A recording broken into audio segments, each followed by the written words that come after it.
I was at a bend in the river, a low gravel bar, finishing the cleaning of 2 trout I had caught for dinner. It was night. The moon was in its first quarter, providing just enough light to make out the outlines of the trees against the sky. The sound of running water usually masks any noise of approach, so I always rely on my peripheral vision. That night, however, there was no warning.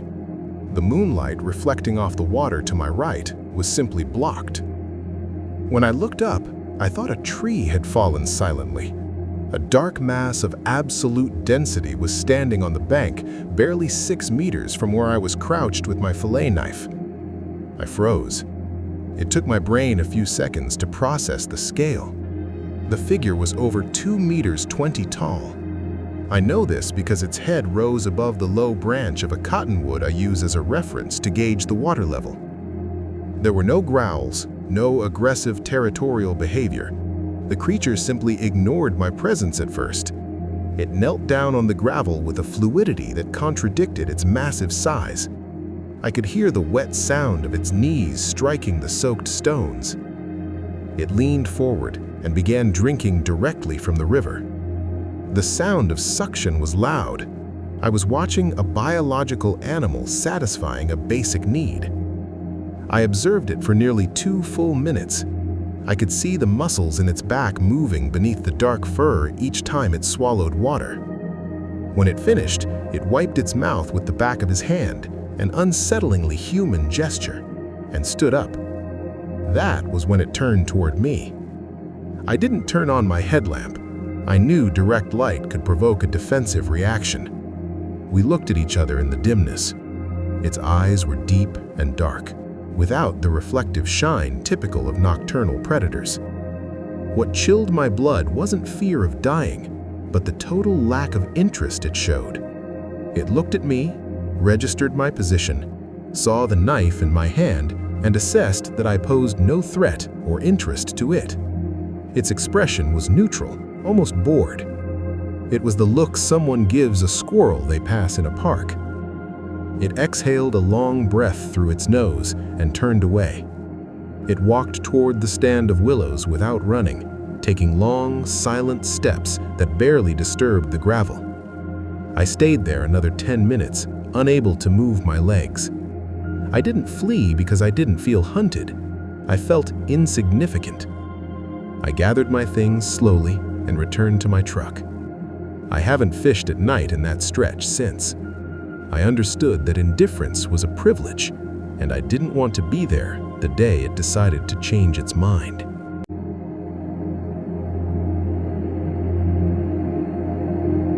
When I received the work order to inspect Service Road 290 that Tuesday in November, I assumed it was the usual thing.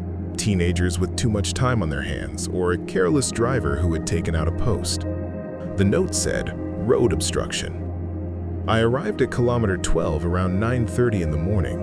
There was a low fog, the kind that seeps into your bones and dulls the sound of the engine. I stopped the truck about 10 meters from the blockage and stared through the windshield, trying to understand the physics of what I was seeing. It wasn't a landslide, it was 3 pine trees. Healthy trees, about 30 centimeters in diameter, laid across the road, completely blocking passage. What made my stomach turn as I got out of the vehicle wasn't the size of the trunks, but the condition of their bases. There was no sawdust, no axe marks. The trees had been torn out by the roots. I approached on foot, one hand near the radio. The root balls were intact, packed with black compacted soil, as if a giant hand had pulled them straight up and then set them there. There were no tracks from heavy machinery in the soft mud along the road edges. If an excavator had done this, it would have left deep ruts in the wet ground. There was nothing, just small animal tracks and silence. That silence was heavy, unnatural. At that time of year, the jays should have been screaming, but the forest was mute. That's when the smell reached me. It was a dense, sharp mixture, like fermenting organic waste and wet hide, with a metallic note like old copper. I took out the camera to document the damage, already thinking about how I was going to explain this in the budget. As I focused on the exposed roots, I heard a sound to my left, on the steep slope rising toward the ridge. It wasn't the crack of breaking branches, it was the sound of vegetation being deliberately pushed aside. I looked up the slope, about 20 meters above me in the mist. I didn't see the whole figure, but I saw enough. A dark arm, covered in matted, filthy hair, extended from behind a fir trunk. The hand, or whatever it was, grasped a thick branch that was blocking its view and moved it aside with unsettling ease. It didn't break it, it held it. It stood there, motionless, watching me work. "Forest Service!" I shouted, more out of protocol than courage. My voice sounded pathetic in the stillness. From its elevated position, the subject threw something with a quick, fluid motion of the arm. An object struck the metal bumper of my truck with the force of a sledgehammer. I crouched by instinct. When I looked at the ground, I saw it wasn't a rock. It was a green pine cone, closed and heavy like a hand grenade. It had been thrown from 20 meters uphill with perfect accuracy. I didn't draw my weapon. I understood what was happening. Those stacked trees weren't vandalism. They were a fence, a borderline. Someone or something had decided the road ended there and had the physical strength to enforce it. I got back into the truck without running, put it in reverse, and drove 2 kilometers backward before daring to turn around. In my report, I wrote severe ground instability and recommended permanent closure of the access.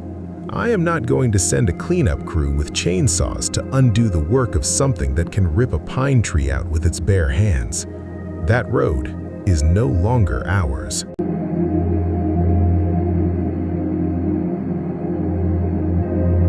What I saw last Tuesday at mile 4 isn't mentioned in the park brochures. The light was starting to filter in at a low angle, casting long shadows between the old firs. I stopped to adjust my backpack strap and drink some water. That's when I noticed the silence. It wasn't that the birds had stopped singing. It was as if the forest were holding its breath. The air felt static. About 40 meters from where I stood, there was a large diameter hemlock tree. Something was protruding from the right side of the trunk. At first, my brain tried to process it as a knot in the wood or a dark fungus, but the texture was wrong. It was matted fur, a very dark brown, almost black. I stood perfectly still, waiting for it to be the hindquarters of a climbing bear. Then the figure leaned out. It didn't step fully into view, it simply tilted the upper part of its torso from behind the tree to get a better line of sight toward me. It was at an absurd height. The branch beneath its head is about 2.5 meters off the ground. I checked later using visual references. I saw the face. It wasn't a monster. There were no deformed features. It was a biological, functional face. What triggered the panic wasn't an expression of rage. It didn't roar. It didn't bare its teeth. It was the intelligence in its gaze. It was assessing me, its eyes locked onto mine with absolute clarity. There was no fear in it, no animal curiosity. It was cold recognition. It looked at me the way a man looks at an insect that has entered his house, with annoyance and dominance. It lasted maybe 5 seconds. The subject blinked, a slow, heavy movement, and then withdrew behind the trunk with terrifying speed for something of that size. It made no sound. The fear hit me late, a surge of adrenaline that made my knees shake. My primitive instinct overrode all logic. I spun on my heels and started walking fast, which quickly turned into a jog and then into a full sprint down the trail. For the first 300 meters, I heard, or thought I heard, parallel footsteps on the slope above me. Heavy, bipedal steps, snapping branches without concern, keeping pace at my level. I didn't stop to look, I just wanted to reach the car.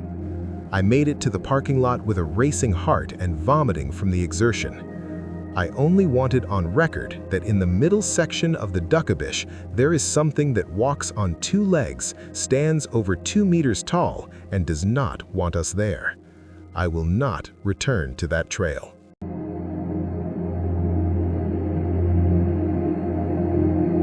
I own a 40-acre property bordering the Ouachita National Forest in Oklahoma. I'm not a conspiracy theorist, nor do I watch mystery shows.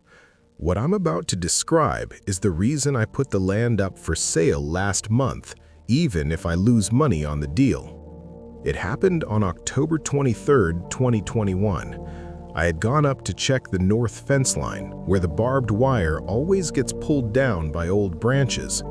The forest was dry. Every step on the dead leaves made a noticeable crunch. I started to notice the pattern when I stopped to tie my boot. I would walk 10 steps and hear crunching to my right, up the hillside in the thick brush. I'd stop, and the sound would continue for 1 more second before stopping. At first, I assumed it was a curious deer, or maybe another landowner, though I don't have neighbors for miles. To test my theory, I did something stupid. I walked quickly and then stopped short. The sound on the slope did exactly the same thing. It sped up and stopped. Whatever was there wasn't fleeing, it was escorting me. It was moving parallel to me, keeping a steady distance of about 30 meters, hidden behind the line of oak trees. I shouted, "This is private property!" I expected an apology from a lost hunter. The response was a sound I have never heard from any native animal. It wasn't a roar, it was chattering. A low, guttural, rapid murmur, almost like two people arguing very quietly in a language that doesn't exist. It sounded impatient. Then the smell hit me. It was like a skunk mixed with something more rancid, like dirty clothes left wet for weeks. It made me physically nauseous.